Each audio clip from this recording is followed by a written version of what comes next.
Eamonn Holmes has taken the gloves off and unleashed one of his most blistering tirades yet, this time aiming squarely at Labour politicians and their alleged failure to deliver on promises. The GB News presenter didn't mince words, calling the government pathetic and accusing them of being a socialist government not doing socialist things. But that's not all.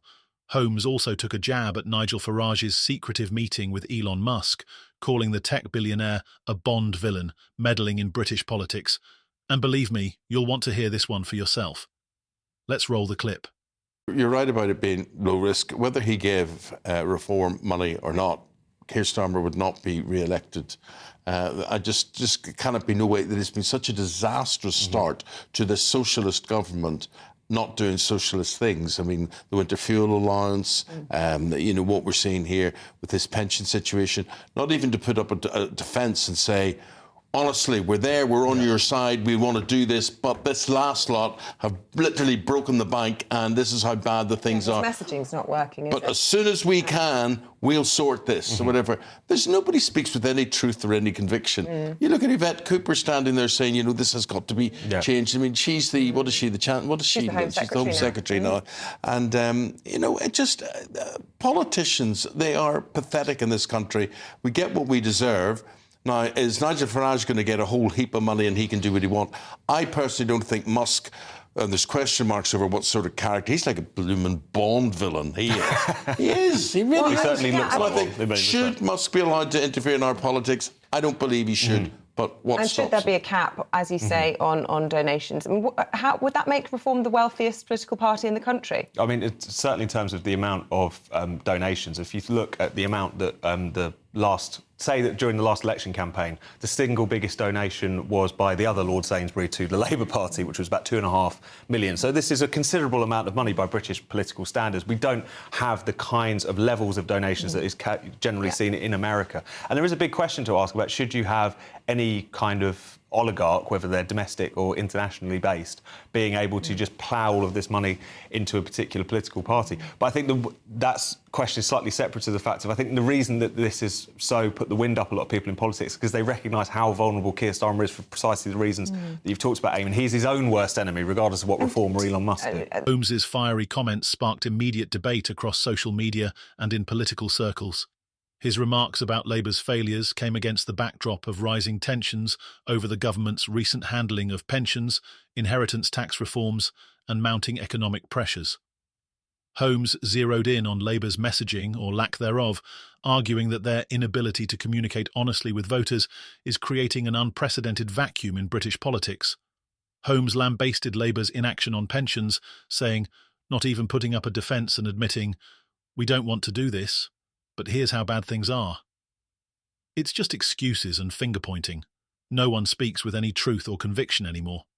He even singled out Home Secretary Yvette Cooper for her perceived lack of leadership, claiming that her statements about necessary reforms lacked any meaningful direction or accountability. The broader political landscape has become even more fraught thanks to the increasing prominence of Nigel Farage and Reform UK, particularly after Farage's recent meeting with Elon Musk. This hour-long discussion at Donald Trump's Mar-a-Lago resort has set tongues wagging across Westminster. With Musk reportedly interested in funding Reform UK, speculation has exploded about how this financial backing could reshape Britain's political future. According to Farage, the meeting covered voter engagement strategies and included an analysis of Trump's 2016 election margins. Musk expressed grave concerns about the state of Britain, allegedly telling Farage that the country was going down the tubes. While both parties downplayed reports of a £100 million pledge, Farage confirmed that discussions about funding are far from over, hinting at a deeper alliance that could emerge. Holmes wasn't having any of it. Referring to Musk, he quipped, "He looks like a Bond villain. Should someone like that really be interfering in British politics?" His comment highlighted the growing unease over the potential influence of foreign billionaires on UK elections.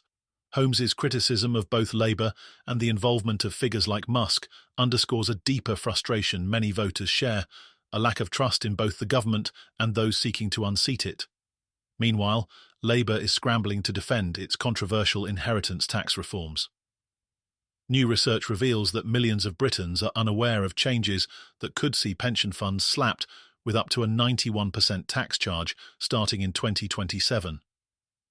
This triple whammy of taxation, as financial experts have called it, has sparked outrage among pensioners and their families, with many accusing Labour of targeting hard-working citizens to fill Treasury coffers.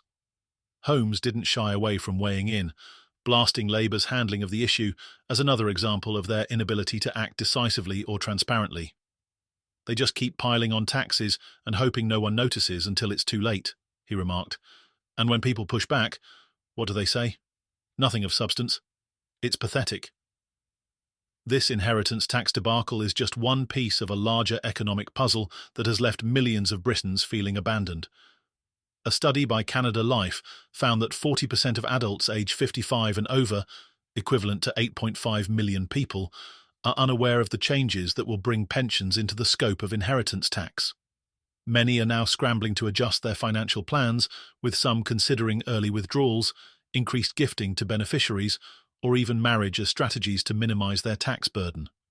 Experts warn that these reforms could have devastating consequences for families across the UK, particularly those with estates valued above £2 million. Labour's proposed changes could see such estates hit with an effective tax rate of up to 91%, leading to what some have called a seismic shift in estate planning. Critics argue that these measures disproportionately target middle-class families while leaving wealthier individuals with more resources to shield their assets relatively unscathed. Holmes took aim at this issue as well, arguing that Labour's tax policies are choking businesses and exacerbating the cost of living crisis. They talk about creating jobs, but their policies are doing the exact opposite, he said. When businesses can't afford to stay open, who suffers? Ordinary people. It's disgraceful. Shoe zones closures are part of a broader trend of economic instability that has plagued Britain's high streets in recent years. Nearly 10,500 stores closed their doors in 2023 alone, and Reeves's latest tax policies could accelerate this decline. For businesses already struggling with rising costs and declining consumer confidence, the additional burden of increased national insurance rates and a higher national living wage is proving to be the final straw. Holmes's passionate critique of Labour and his broader concerns about the state of British politics have resonated with many viewers. His willingness to call out hypocrisy and incompetence, whether from politicians or billionaires like Musk, has made him a voice for those disillusioned with the current political system. The question now is whether Labour can recover from these mounting criticisms and deliver the reforms they've promised.